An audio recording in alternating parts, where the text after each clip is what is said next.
warahmatullahi wabarakatuh. Salam sejahtera untuk kita semua.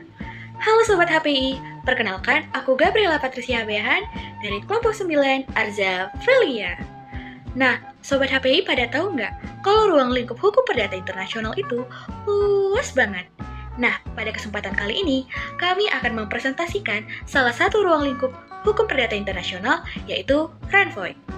Pengertian RANVOY. RANVOY adalah doktrin hukum perdata internasional yang terjadi ketika suatu negara asal menunjuk hukum asing untuk menyelesaikan suatu perkara, akan tetapi hukum asing menunjuk kembali lagi kepada hukum negara asal. Menurut buku Bayu Seto, pengertian RANVOY adalah penunjukan kembali hukum yang semula menunjuknya sebagai hukum yang harus diterapkan. Nah, latar belakang munculnya RANVOY ini adalah karena setiap negara memiliki peraturan hukum perdata internasional yang berbeda-beda. Ketika terjadi konflik dan harus menentukan hukum mana yang harus diterapkan, RANVOY hadir untuk memberikan solusi, yaitu apakah harus menggunakan penunjukan balik dari hukum asing atau menerapkan hukum material balik asing tanpa memperhatikan aturan penunjukannya lagi. Baik, kita lanjut ke materi yang kedua, yaitu pro kontra RANVOY. Para ahli hukum membagi pandangan tentang RANVOY menjadi dua bagian utama, yaitu golongan yang menerima RANVOY dan golongan yang tidak menerima RANVOY. Yang pertama adalah golongan yang menerima RANVOY. Golongan ini berpendapat bahwa ketika hukum nasional menunjuk pada hukum asing, maka ketentuan ini harus dihormati dan begitu juga sebaliknya. Dengan kata lain, sekali sudah menunjuk kepada hukum asing, bila hukum asing mengembalikannya atau RANVOY, maka penunjukan itu diterima dan digunakan untuk penyelesaian perkara. Baik, untuk penjelasan gambar, hukum kita yang menunjuk ke hukum asing artinya adalah menurut sistem hukum nasional, permasalahan seharusnya diselesaikan berdasarkan hukum asing. Kemudian hukum asing yang menunjuk kembali ke hukum kita, di sini sistem hukum asing justru menyimpulkan bahwa hukum nasional lebih layak dipakai. Pada kegasam term ini menggambarkan penunjukan lengkap, yaitu menerima seluruh norma hukum asing seperti penunjukan pada normanya secara keseluruhan. RANVOY Sarnop mengacu pada penunjukan substansi norma hukum, artinya yang diterapkan hanya materi hukum yang berkaitan langsung dengan kasus yang dipersengketakan. Yang kedua ialah golongan yang menolak RANVOY.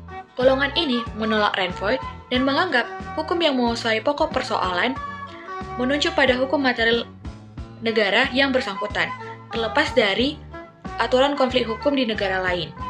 Jika ketentuan hukum nasional menunjuk pada hukum asing, maka yang dimaksud adalah substansi hukum material asing, bukan tolak-menolak hukum norma penunjukan. Adapun beberapa ahli hukum yang menolak RANVOY adalah Dicey dan Morris dalam Conflict of Law. Baik, penjelasan gambarnya adalah hukum kita yang menunjuk ke hukum asing, menandakan bahwa dalam penyelesaian suatu perkara, hukum nasional mengacu pada hukum asing sebagai last cause, yaitu hukum yang lebih tepat dan relevan untuk dipakai dalam kasus tersebut. Kemudian, pada satu arah dari hukum kita ke hukum asing menggambarkan penunjukan tunggal, artinya hukum nasional hanya menunjuk secara langsung ke hukum asing, tidak menerima adanya penunjukan balik. Istilah Sang Norway Song ini, atau penunjukan norma substansi, menunjukkan bahwa yang dimaksud adalah penunjukan hanya pada hukum material atau substansi hukum asing yang akan diterapkan, tanpa memperhitungkan aturan konflik hukum atau ketentuan penunjukannya. Baik, terima kasih kepada teman saya Gabriela karena telah memberi saya kesempatan untuk membahas materi saya hari ini. Perkenalkan, nama saya Arkana Cahaya Arif Putra dan hari ini saya akan membahas penyebab dilakukannya RANVOY dan juga kaitannya RANVOY dengan persoalan kualifikasi dan titik taut. Let's start with former, shall we? Yaitu penyebab dilakukannya RANVOY.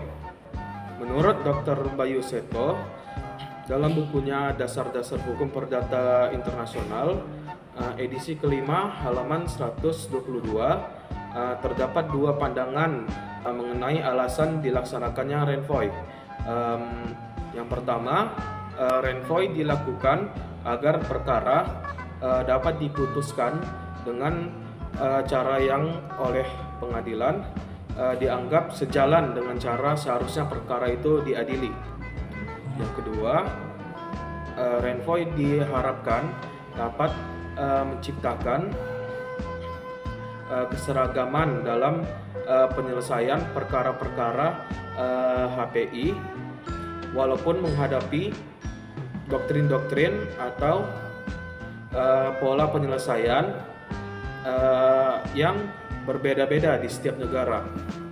Jadi dapat disimpulkan bahwa penyebab dilakukannya renvoy agar perkara dapat diputuskan sejalan dengan seharusnya, yaitu penuh keseragaman walaupun doktrin-doktrin di setiap negara itu berbeda.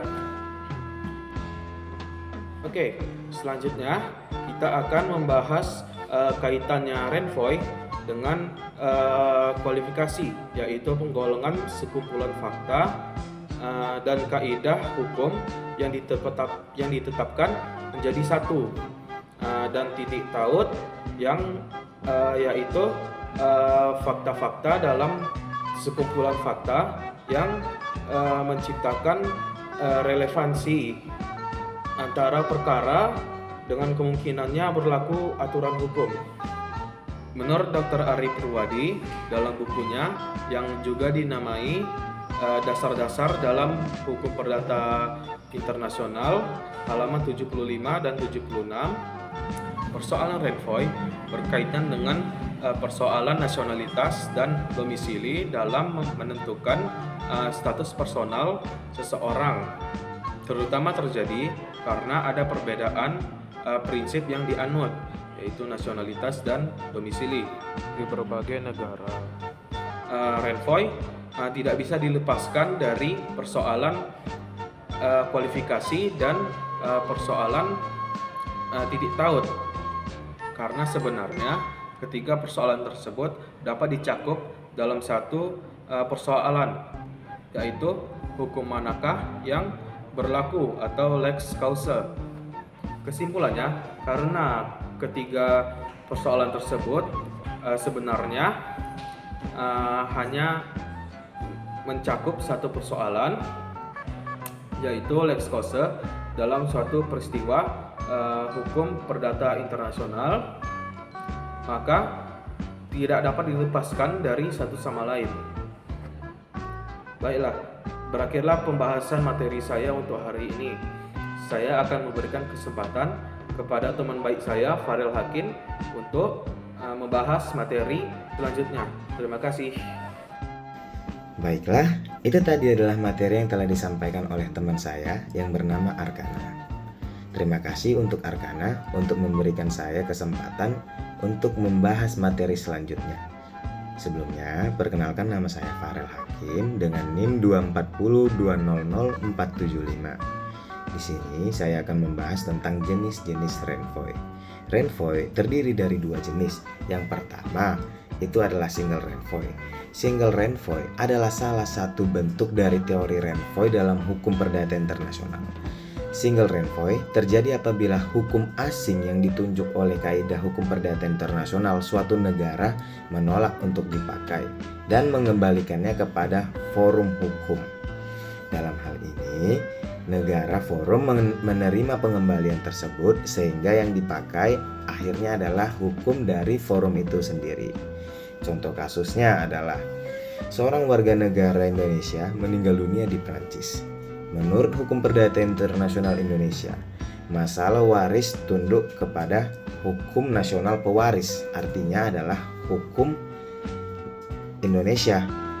Namun hukum Prancis justru menunjuk kepada hukum tempat tinggal pewaris, artinya adalah hukum Indonesia juga.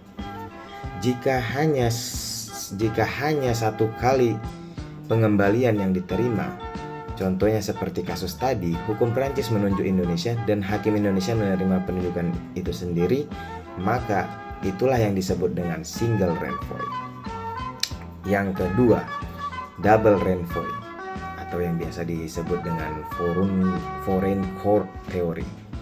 Terjadi apabila hakim forum dihadapkan kepada penunjukan hukum asing, tidak hanya menerima renvoy satu kali, tetapi berusaha menempatkan dirinya seperti negara asing yang hukumnya ditunjuk dari hukum forum tersebut. Contoh kasusnya adalah seorang warga negara Prancis meninggal dunia di Belanda. Menurut hukum internasional Prancis, pewarisan tunduk pada domisili terakhir, artinya di Belanda.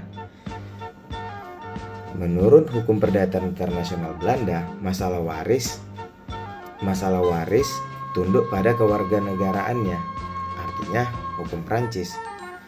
Maka hakim Belanda pun harus memutus dengan memberikan hukum yang sesuai dengan hukum Belanda, tetapi dengan alasan hakim harus mengikuti cara berpikir hakim Prancis.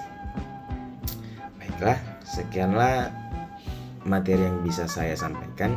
Materi selanjutnya akan disampaikan oleh teman saya yang bernama Muhammad Jasmin. Terima kasih. Terima kasih, Farel. Nah, setelah tadi Farel telah menjelaskan bahwasanya renvoy terbagi menjadi dua, yaitu single renvoy dan double renvoy. Nah, sekarang saatnya saya untuk menjelaskan tentang contoh-contoh kasus dalam renvoy. Pada kesempatan ini, kami sengaja mengambil dua jenis kasus. Satu kasus untuk single renvoy dan satu kasus lagi untuk double renvoy. Untuk kasus single renvoy, kami mengambil The Forgo Case 1879. Oke, kita mulai dari posisi kasus. Nah, teman-teman, kasus ini dimulai dari seorang yang bernama Forgo, yang mana Forgo ini adalah seorang warga negara Bavaria Jerman yang menetap di Prancis sejak berusia 5 tahun tanpa berupaya memperoleh tempat kediaman resmi di Prancis. Forgo meninggal di Prancis tanpa meninggalkan testamen apapun. Nah, fakta menariknya, Forgo adalah seorang anak luar kawin. Ia meninggalkan sejumlah benda-benda bergerak di Prancis. Kemudian muncullah tuntutan atas pembagian harta peninggalan Forgo yang diajukan oleh saudara-saudara kandungnya di pengadilan Prancis. Oke teman-teman, sekarang kita masuk ke fakta hukum ya.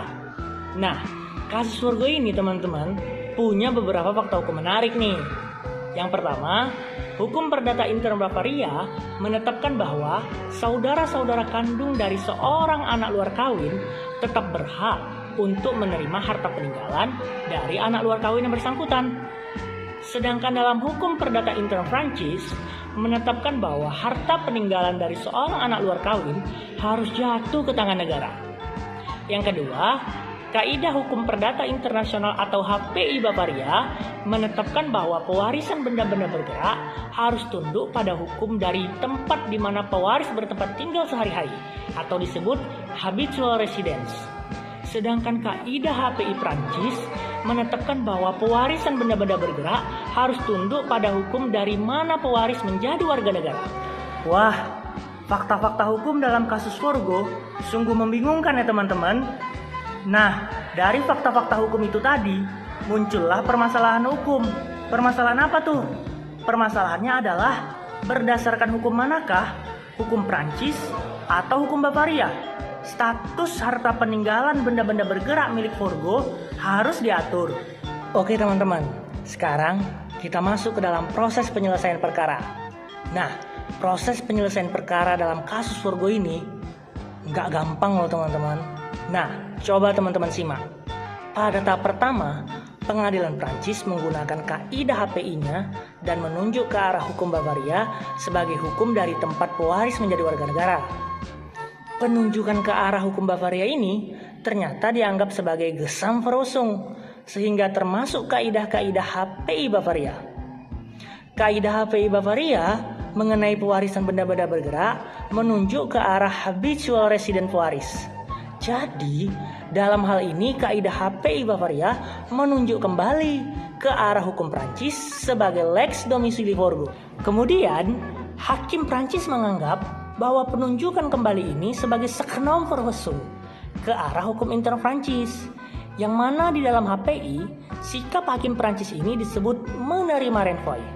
Nah, berdasarkan anggapan itulah hakim Prancis lalu memberlakukan kaidah hukum waris intern Prancis untuk memutus perkara dan menetapkan bahwa harta peninggalan Forgo jatuh ke tangan negara Prancis. Nah, sekarang teman-teman udah pada tahu kan kalau proses penyelesaian perkara dalam kasus Forgo ini bermula di pengadilan Prancis yang kemudian menunjuk ke arah hukum Bavaria yang kemudian menunjuk kembali ke pengadilan Prancis. Hingga akhirnya pengadilan Prancis lah yang memutus perkara dalam kasus Forgo ini. Nah, sekarang teman-teman udah pada tahu kan kalau kasus Forgo ini menggambarkan proses single renvoy dalam arti remission atau penunjukan kembali. Oke teman-teman, kalau tadi adalah contoh kasus single Renvoy, nah sekarang kita masuk ke contoh kasus double Renvoy. Nah, di sini kami mengambil kasus Reduke of Wellington tahun 1948. Oke teman-teman, sekarang kita masuk ke posisi kasus. Nah, kasus Reduke of Wellington ini berawal dari seorang bangsawan Inggris, Duke of Wellington VI, yang membujang sampai ia meninggal dunia di Inggris pada tahun 1942. Duke of Wellington juga pemegang gelar kebangsawanan Spanyol, yaitu Ciudad Rodrigo. Pada saat meninggal, ia meninggalkan sejumlah benda tetap, yang dalam hal ini adalah tanah di Inggris dan juga di Spanyol. Ia sempat meninggalkan 2 buah testamen, yaitu testamen yang dibuat berdasarkan hukum Inggris untuk peninggalannya yang berada di Inggris, dan testamen yang dibuat berdasarkan hukum Spanyol untuk peninggalannya di Spanyol. Nah, fakta menariknya nih teman-teman, di dalam testamen Spanyol, pewaris menetapkan bahwa tanah-tanah di Spanyol akan diwariskan pada orang yang sekaligus akan menjadi Duke of Wellington VII dan menjadi penerus gelar Ciudad Rodrigo yang baru. Nah, perkara ini diajukan di pengadilan Inggris. Oke, sekarang kita masuk ke fakta hukum. Nah, fakta-fakta hukum dalam kasus Reduke of Wellington ini juga tak kalah menarik dari kasus sebelumnya loh teman-teman. Nah, coba teman-teman simak ini. Fakta hukum yang pertama, kaidah HPI Inggris menetapkan status benda-benda tetap harus diatur berdasarkan hukum dari tempat di mana benda terletak, atau yang disebut dengan asas lex recitae. Sementara kaidah HPI Spanyol justru menetapkan bahwa proses pewarisan baik yang melalui testamenter maupun intestatis harus diatur berdasarkan hukum dari mana di mana pewaris menjadi warga negara. Nah, fakta hukum yang kedua, hukum inter-Inggris menetapkan apabila pemegang gelar Duke of Wellington tidak memiliki anak, maka harta peninggalannya jatuh ke tangan seorang paman. Sementara hukum intern Spanyol menetapkan apabila pemegang gelar Ciudad Rodrigo tidak memiliki anak, maka harta peninggalannya jatuh ke tangan seorang saudara perempuan pewaris. Nah, fakta hukum yang ketiga, hukum inter-Inggris menetapkan bahwa seorang pewaris dapat mewariskan seluruh tanah warisannya melalui testamen. Berbeda halnya dengan hukum inter Spanyol yang menetapkan bahwa seorang pewaris hanya dapat mewariskan separuh dari tanah yang dimilikinya melalui testamen. Nah, tentu saja yang menarik dalam kasus ini adalah permasalahan hukumnya nih teman-teman. Nah, coba teman-teman simak ya. Testamen berdasarkan hukum Spanyol tidak mungkin dilaksanakan karena tidak ada satu orang pun yang memenuhi persyaratan untuk menerima waris sesuai amanat pada testamen Spanyol itu. Nah, pertanyaannya, bagaimana status dari tanah-tanah peninggalan Duke of Wellington yang berada di Spanyol? Nah, penasaran kan teman-teman? Oke, sekarang kita masuk ke proses penyelesaian perkara. Nah, teman-teman simak baik-baik ya. Yang pertama, Hakim Inggris pertama-tama menunjuk ke arah hukum Spanyol sebagai lex situs sesuai ketentuan kaidah HPI Inggris. Penunjukan ini merupakan gesamverwesung. Namun Hakim Inggris kemudian beranggapan bahwa seorang hakim Spanyol seandainya menghadapi perkara semacam ini akan menggunakan kaidah HPI-nya yang akan menunjuk ke arah hukum Inggris sebagai lex patriae dari pewaris. Dikarenakan forum Inggris menolak single Renvoy, maka penunjukan dari Spanyol ini akan dianggap sebagai gesamverwesung lagi, dan kaidah HPI Inggris akan menunjuk kembali ke arah hukum Spanyol sebagai lex situs. Disinilah menurut pandangan Hakim Inggris terjadi Renvoy atau penunjukan kembali ke arah hukum Spanyol. Dikarenakan hukum Spanyol juga menolak Renvoy, penunjukan ini juga akan dianggap sebagai gesamverwesung ke arah kaidah HPI Spanyol yang akan menunjuk kembali ke arah hukum Inggris. Nah, maka untuk menghentikan proses tunjuk-menunjuk ini, maka Hakim Inggris kemudian menganggap bahwa penunjukan yang terakhir ke arah hukum Inggris adalah sec normen verwesung ke arah hukum inter-Inggris, dan Hakim kemudian memberlakukan hukum waris inter-Inggris. Nah, maka diputuskanlah tanah-tanah di Spanyol akhirnya diwariskan kepada ahli waris yang sesuai dengan ketentuan hukum waris Inggris, alias jatuh ke tangan seorang paman dari Duke of Wellington.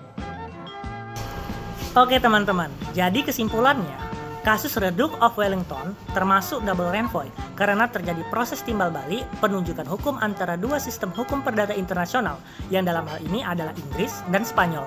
Inggris sebagai forum mula-mula menunjuk hukum Spanyol sebagai lex situs. Lalu hukum Spanyol dengan kaidah HPI-nya menunjuk kembali ke hukum Inggris sebagai lex patria. Namun, karena Inggris menolak single renvoy, ia kembali menunjuk hukum Spanyol. Spanyol pun menolak renvoy dan menunjuk lagi ke Inggris. Jadi, ada 2 kali proses saling menunjuk antara Inggris dan Spanyol. Sebelum akhirnya, forum menghentikan lingkaran ini dengan menerapkan hukum internya sendiri, yang dalam hal ini adalah hukum inter Inggris. Dengan kata lain, double renvoy muncul karena adanya interaksi 2 sistem HPI yang saling menunjuk balik atau double referral, bukan hanya sekali seperti pada single renvoy. Nah, dengan setelah saya sampaikan kesimpulan ini tadi, maka berakhirlah presentasi kami pada hari ini. Semoga video ini bermanfaat. Lebih dan kurangnya kami mohon maaf. Sekian dan terima kasih. Wassalamualaikum warahmatullahi wabarakatuh.